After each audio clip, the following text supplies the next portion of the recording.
Type Podcast Studios.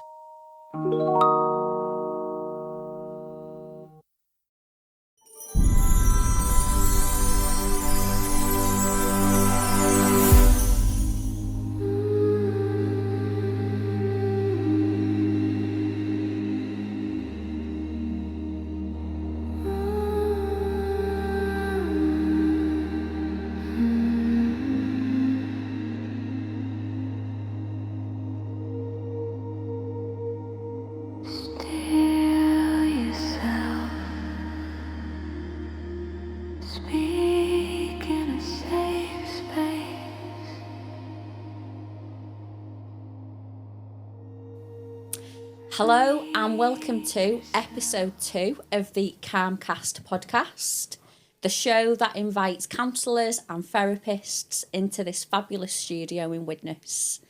This is the podcast show that is a great opportunity for counsellors and therapists to talk about all things therapy, share an insight into who you are as a therapist, how you work and who you work with. And my guest today is a fellow counsellor. Her name is Kelly Cox and her business is called My Therapy Coach. Welcome, Kelly. Oh, thanks, Lisa. It's really good to be here. You're welcome. So we had a bit of a conflab before we got into the studio this morning, didn't we? We did. And we said we would start this episode off for the viewers and share how it feels, the vulnerability, the nerves we're feeling, how scary it feels. Absolutely. And we basically said it'll be great for like the listeners and other therapists who are considering coming on the show to share that insight, but it'll also be pretty good for us as well to drop our own nerves. So being open, authentic and truly you, how are you feeling? 100%. I am not going to lie, I've been feeling very nervous for the past 24 hours. Yeah. I'm also feeling a bit brave that I've agreed to do this. Massively. One of my intention words for 2026 is courage. Oh, so I am leaning into the courage today, as well as the nervousness. Absolutely. Authentically speaking, and I'll talk about this later, I do suffer from anxiety. Yeah. So I have felt the anxiety levels reaching up to maybe an 8 today on my 0 to 10. Oh, thanks for sharing that. Yeah. I like using the anxiety scale. I'd say, just based on doing episode 1 last week, I'd say on the anxiety scale this morning, I'm probably a little bit less. I'm probably like a 6 out of 10, to be honest. But why would you not be? Exactly. Why would we not feel that it's natural. nerves? It's very natural. We are human. Yeah. And despite being counsellors and therapists, we still have those feelings and emotions as well. But I love that word, courage. Yeah. The intention for 2026 and leaning into that. Because to come on and do this is courageous. So, you know, well done to you. Thank you. So now we've kind of put our vulnerability into the studio. Yeah. You know, you're Leaning an in. 8. That's it. Leaning into it authentically. You're an 8. I'm a 6. Let's kind of go into some like, you know, some quality of what we want to share today. So you've come on as a guest today. And the purpose of that is to tell the audience who you are as a therapist, why you know, went down the counselling journey and how you work. So I am all ears. My heart is open. You know, tell me a little bit about you, Kelly. Yeah. So I do have a little crutch with me. I've got a little notebook and I'm just owning that in case any of your viewers notice it on my knee. Yeah, you own it, absolutely. And I'm going to utilise it as a bit of a comfort thing. Yeah. Because I've done a bit of preparation. And that's me. I like to prepare for things. Yeah. Yeah. Yeah, love that. I've been a counsellor for 5 years. Yeah. Yeah. My early sort of life, I've always been a very shy person. I'm probably an outgoing introvert, I would describe myself as. Yeah. Always a bit of a shy child, bit of a bookworm. Had some experiences as a child growing up that these days would be classed as, and the first sort of bit of therapy language, adverse childhood experiences. Didn't know that that's what they were back then. Yeah. And always wanted to help other people. I think probably from some of my own experiences that I went through. Yeah. Wanted to become a helper. Yeah. So didn't go straight into counselling. Only got into counselling when I was 44, 45. Yeah. But from my 20s up until that point, I've done a range of careers that have involved public sector and charity roles. I've been a manager, I've led teams, and I've also worked directly with children, young people and families. Always felt that anxiety that we've started with. Yeah. Sometimes felt a bit of an imposter, that imposter syndrome. Oh, the imposter syndrome's real, you know. Whatever role, whoever you are, whether you're a counsellor or, you know, in any other position, So there's always that insecurity. But that passion to want to help people to be the best version of themselves.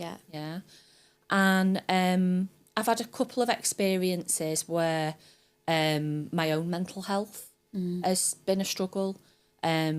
One particular experience was work-related a long time ago when I was pregnant with my son. Sadly, somebody that I worked really intensively, a young person, died. He died by suicide. And it really affected me at work. And I was encouraged to try counselling. So that was my first experience of it. But didn't go very well. We all remember that first experience. You know, me as a client, you know, I've been that person as well who's needed that help and support, and I remember that first counselling experience. So tell me a little bit about your first experience. So I didn't get any choice. That's the biggest thing that I remember, and it's probably shaped me as a counsellor now that I am one. I was just referred through work with a process, told an address to go to, and was very nervous, didn't know who I was seeing, hadn't had a conversation with the therapist. And it turned out that it was actually at a home address. And a lot of people do work from home as counsellors.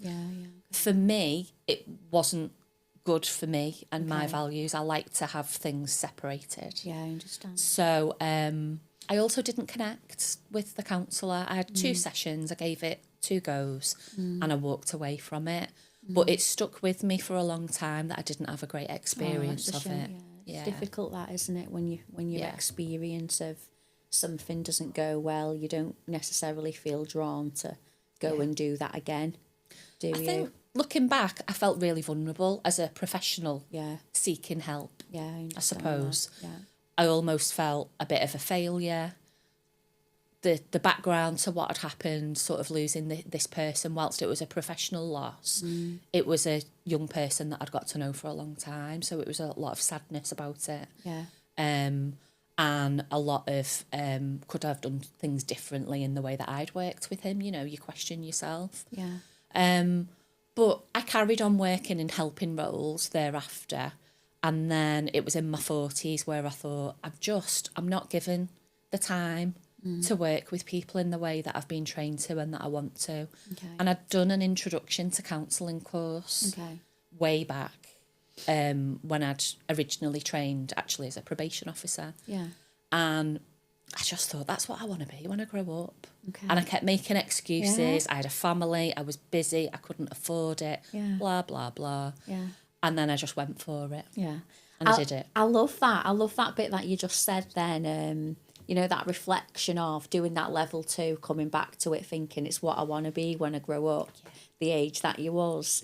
I actually spoke really briefly about this in episode 1, where I always kind of said 20s, 30s, late 30s. I was still at that point where I don't know what I want to be when I grow up.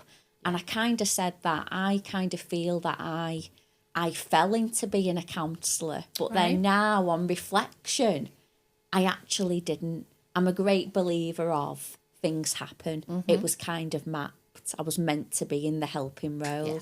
So that's just really interesting, 2 sides to that. You had that feeling of, you know, I know what I want to be when I grow up. And I was always, I'm not sure what I want to be when I grow up. And I thought I fell into it. But then there was that realisation of, no, you know what? I kind of never. This is where I was meant to be and what I was meant to be doing. Comes with a bit of wisdom, doesn't it? Yeah, and looking back absolutely. and reflecting on your choices, your paths. Yeah, absolutely. Yeah, wisdom is a great thing. Absolutely. So how do you feel those experiences you had early on affects or, is affects how you kind of work now as a therapist? So I've since had a really positive experience of counselling. Yeah. Where I chose the counsellor. Yes, I was paying for it as well, so it gave me that choice. Yeah. Gave me that autonomy. Not everybody has that. Yeah.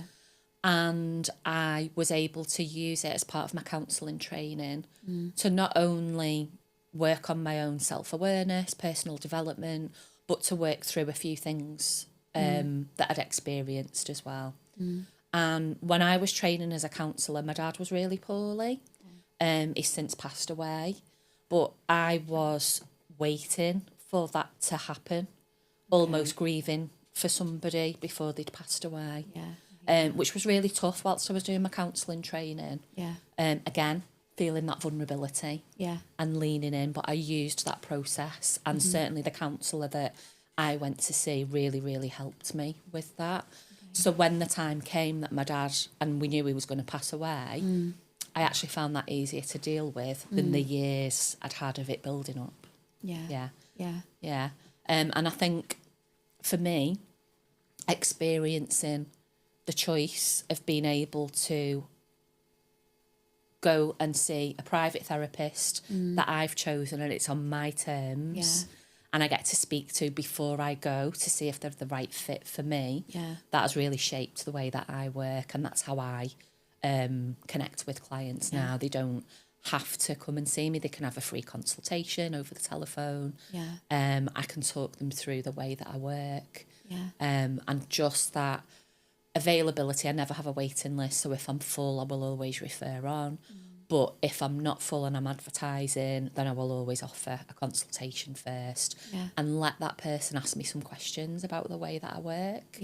Just so that they can decide if I'm the right fit for them. I think that's really important. And I always kind of say as well, to colleagues, peers, and sometimes, clients, if it's appropriate, that, we all know that private therapy is a luxury, isn't it? It's an extra thing that somebody can afford to have in their life, and it is all about priority, isn't it? But it is a luxury. But I think that empowerment in making that choice and choosing is such investing a big, in yourself. That's how I see it. Yeah, it's such a big the same deal. way we might go for a curly blow dry. We might have our nails done. Yeah, exactly. I see it as investing in myself. Me too. Yeah, and I encourage clients to view it as that part of that self-care as well. Absolutely. And I'm quite value-based in the way that I work.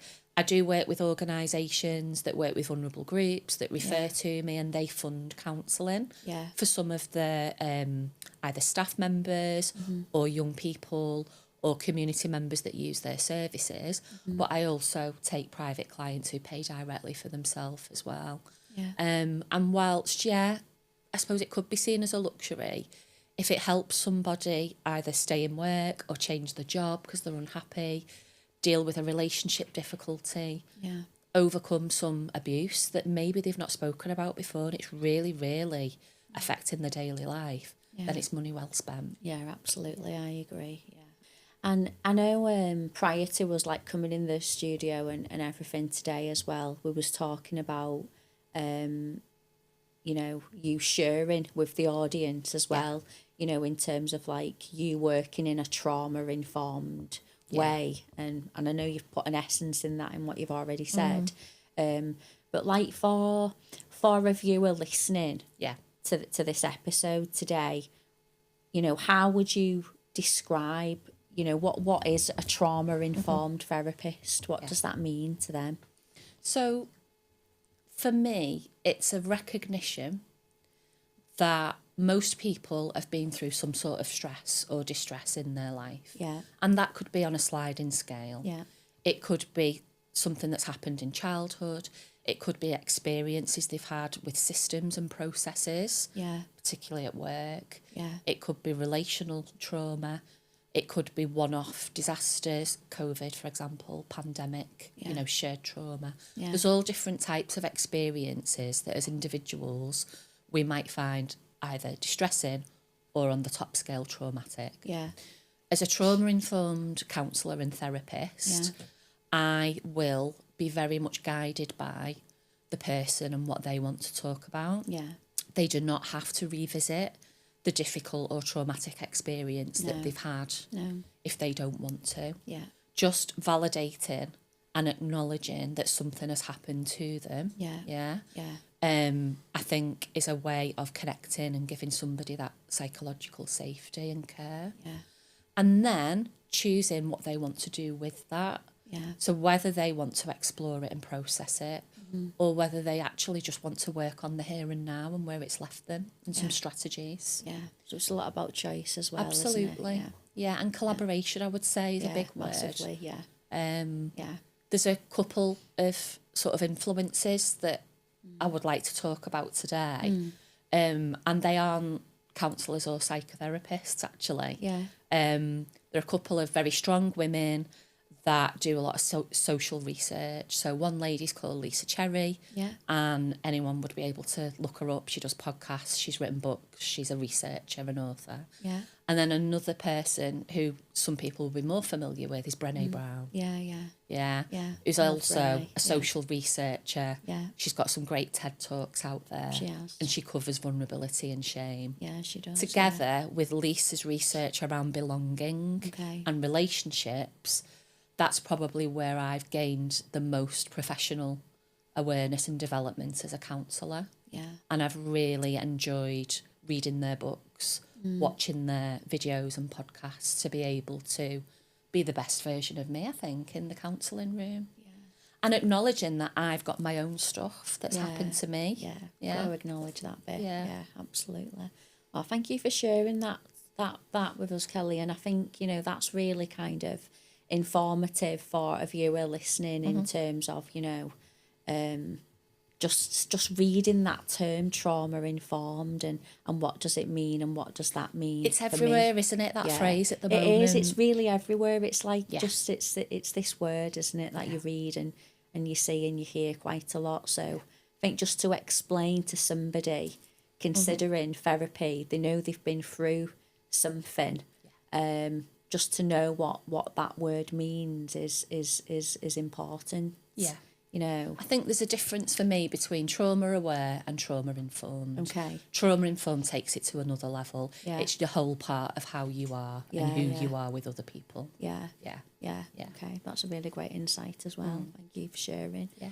So, Brené Brown, I love her work. I have a bit of a girl crush on her. Yeah, she's brilliant, isn't she? Yeah. I dropped that bit of a bombshell. Well, not a bombshell.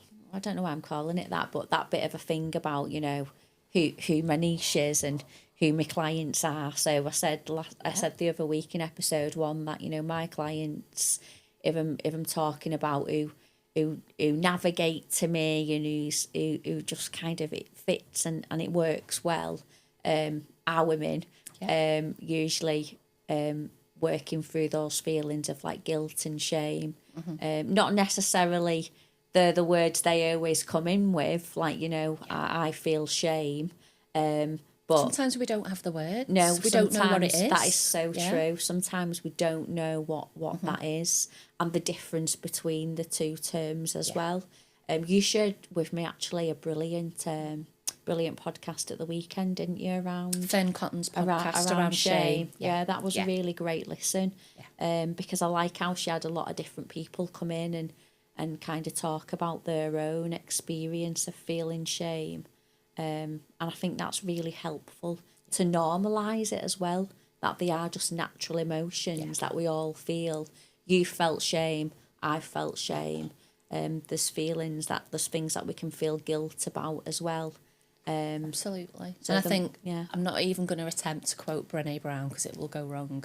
But paraphrasing, she talks a lot about how shame is secretive. Yeah, it is though, isn't and it? it shrinks if you talk about it. So it's so true, yeah. it It's can so be true. shared. It Takes can away get smaller. its darkness, The absolutely. sting, the prickle that it gives you, really like does. in your body. Yeah, it really does, absolutely. And that's the secrecy that comes with shame. It really does. Like we've spoke like out of the studio about like our own personal experiences with shame, and it's like so true. Like it's really important to kind of say that, like sharing it in the right safe space with the right person, really does take away its power, if you like.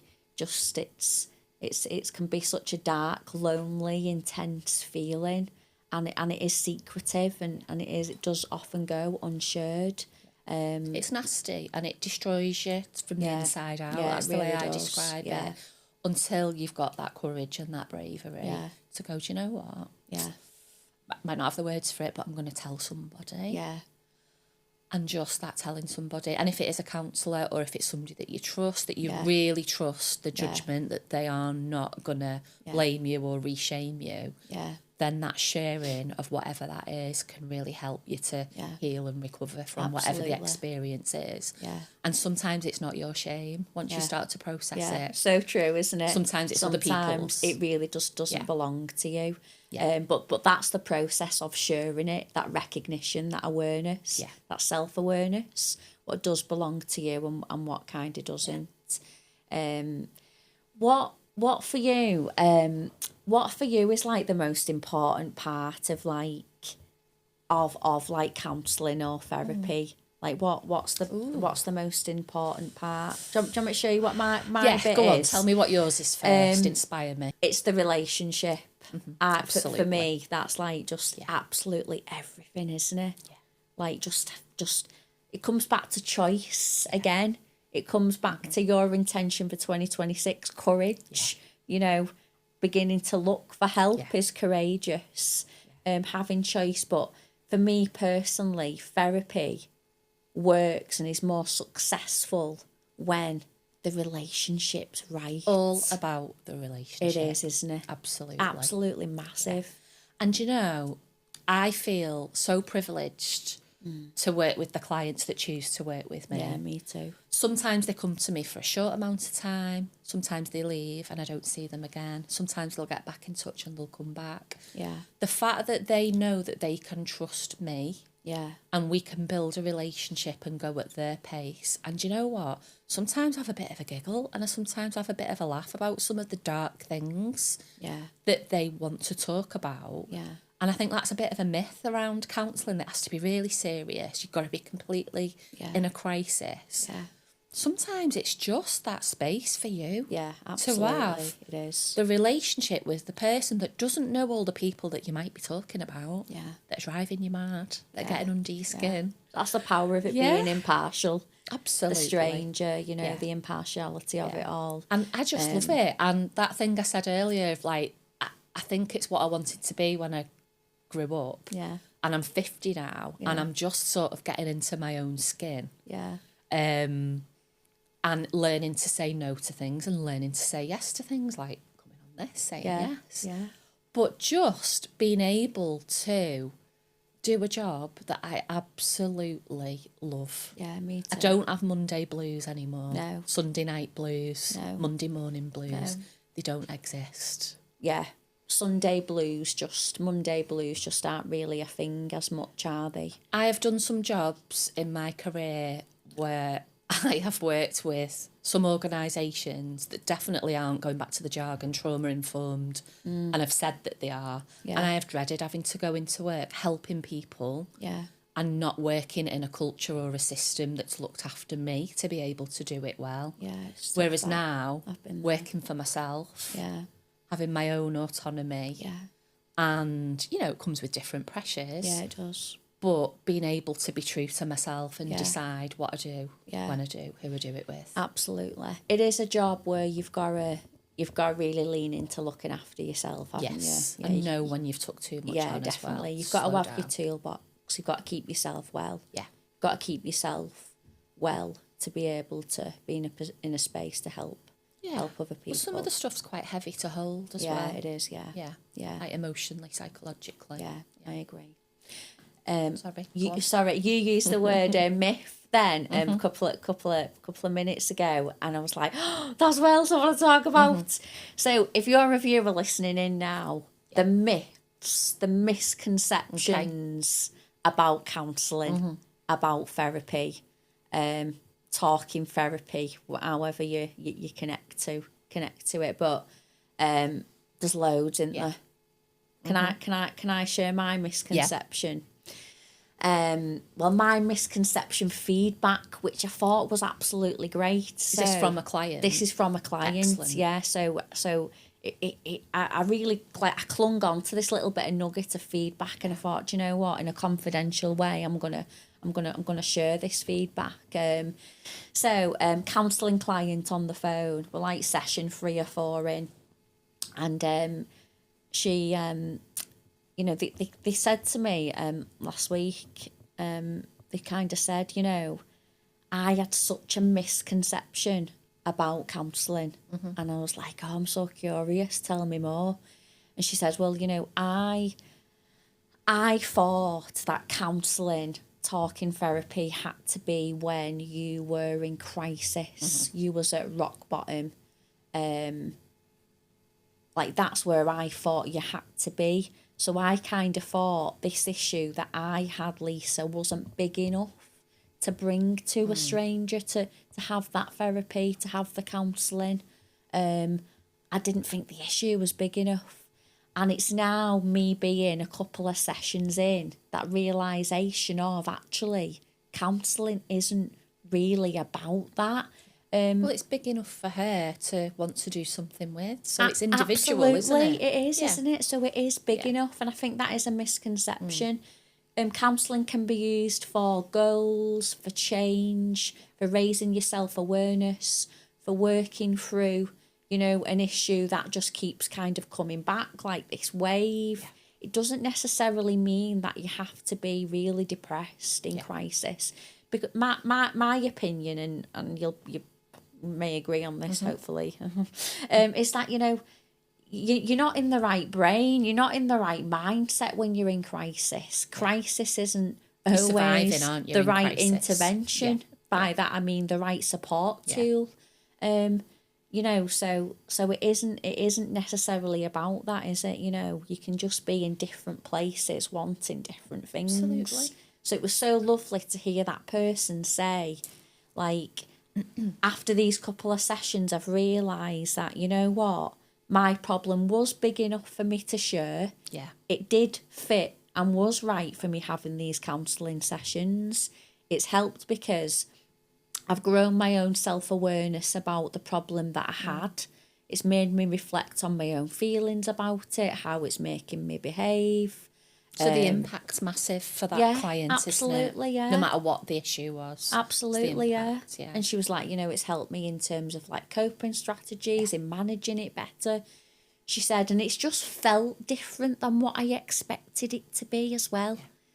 Just the feel of it has felt different. I always do a check-in at the end of somebody's first session to say, how did that feel? Was it what you expected? Yeah. And get a little bit of feedback. Yeah, absolutely. And 9 times out of 10 people say, that was different to what I expected. Yeah. Oh my God, it went so fast once we got talking. Yeah. And everyone thank you. That, I feel lighter. A lot of people describe feeling lighter leaving the room. Yeah.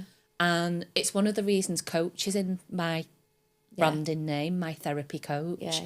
Because I don't necessarily offer traditional counselling, talking therapy.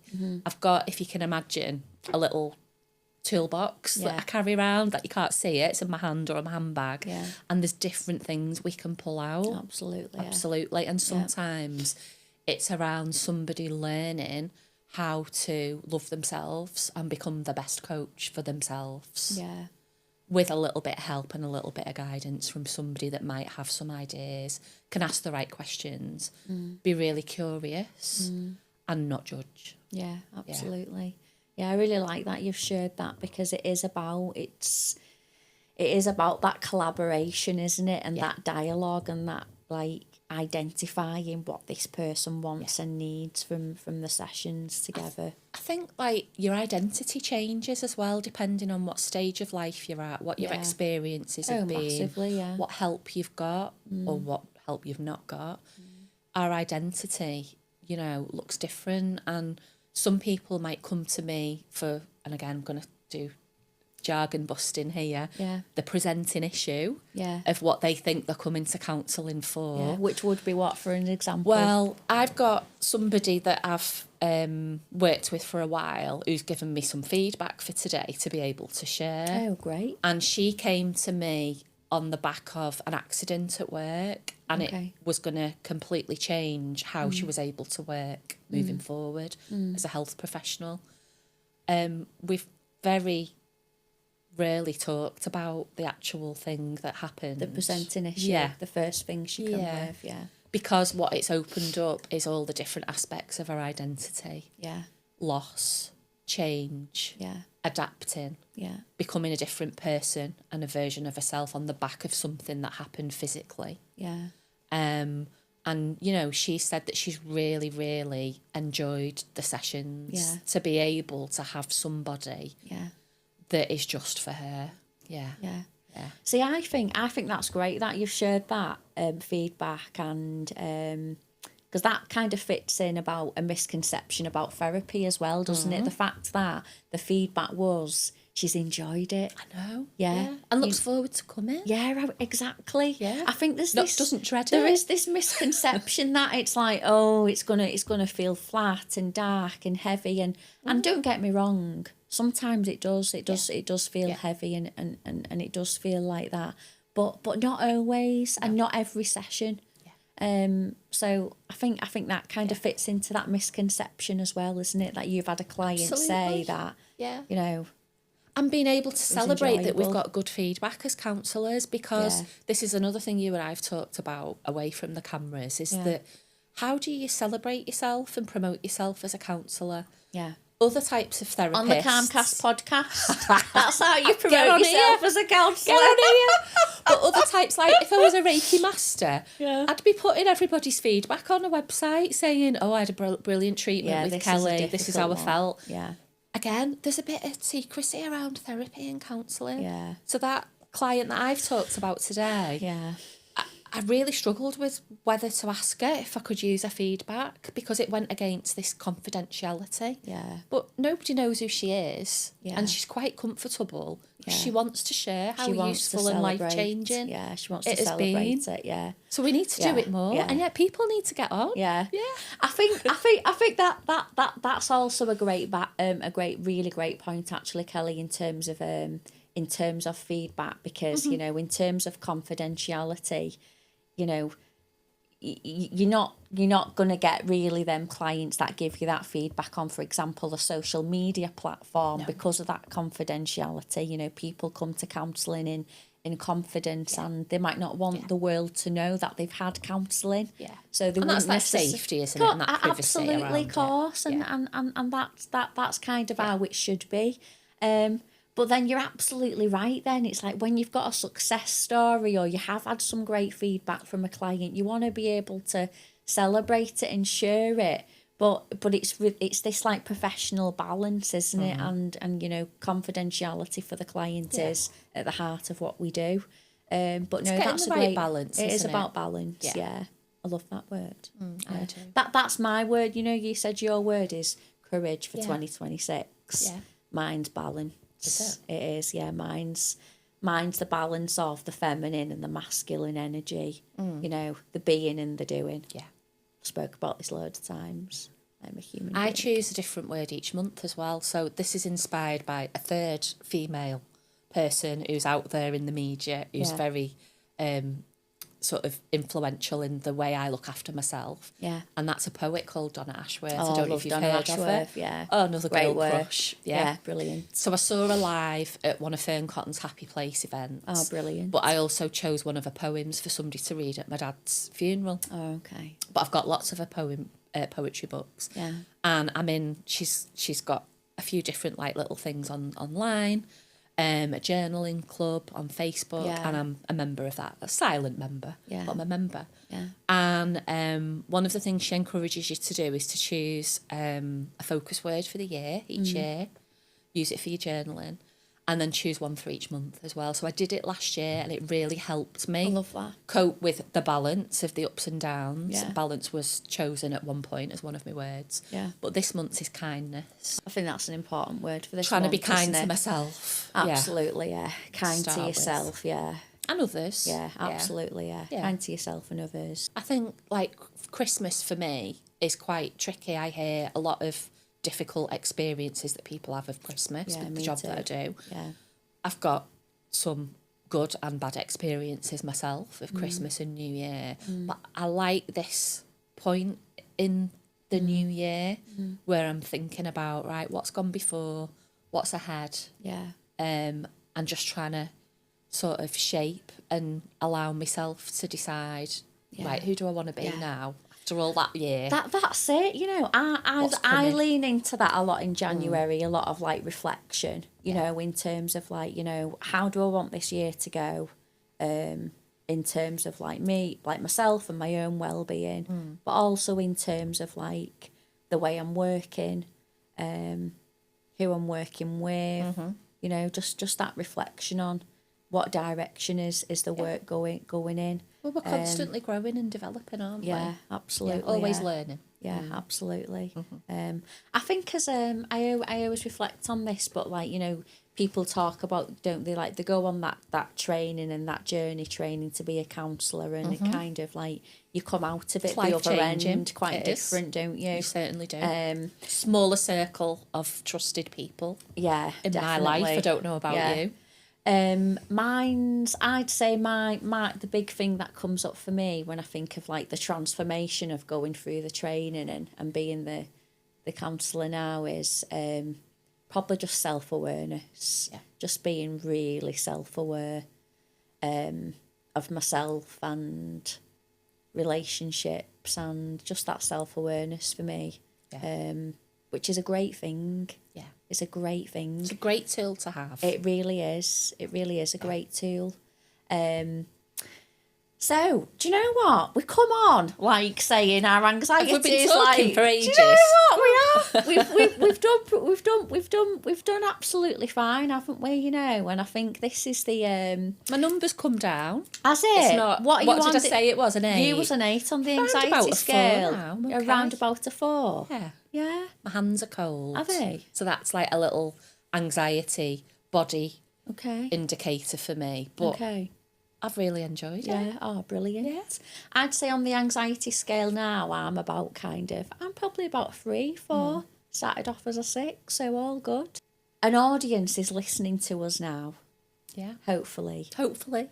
And hopefully an audience is, you know, really connecting with you and thinking, you know, I can really see myself working with Kelly in that safe therapeutic space. So how do they go about Finding me. Yeah, what's the next step? Where do they find you? The best way I find is whatever suits the client. So I've got an email, I've got social media, I've got a phone number, and I've got WhatsApp. Yeah. Okay. I'm also on Counselling Directory. I've got a profile on there so people can find me there. Yeah, brilliant. Me too. Counselling Directory, Psychology Today. Free consultation. Do you offer that? I do, Yeah. up to 20 minutes. Me too. Either jumping on the phone or jumping on a quick video call, whatever suits people best. Absolutely. And then they can either dive straight in, set an appointment time, or they can have a little bit of time to think about it and I'll come back to them. Oh, great. Well, thank you so much for coming on as a guest. Thanks for to having me. The Calmcast podcast. It has been absolutely such a pleasure to have you and connect with other therapists, because it can be quite lonely sometimes in the therapy world. So I think it's really great to connect, collaborate and share, and, you know, for me to just kind of listen to more about you and your business. I look forward to seeing who comes on next. Yeah, I It's know. exciting. Very exciting. So on that note, that has naturally gravitated me to say, if you are a counsellor, therapist in the Northwest, and you would love to come into this fabulous studio in Widnes to be part of the Calmcast podcast, you will be sitting in Kelly's chair. You will be telling me a little bit about you, how you work, who you work with, how the audience can contact you. So there is that opportunity, and I'd love to have you in the hot seat. So I'm gonna leave the episode now. Thank you for listening, and that is an over and out from me, Lisa Calm Coach. Take care. See you later. I've got you.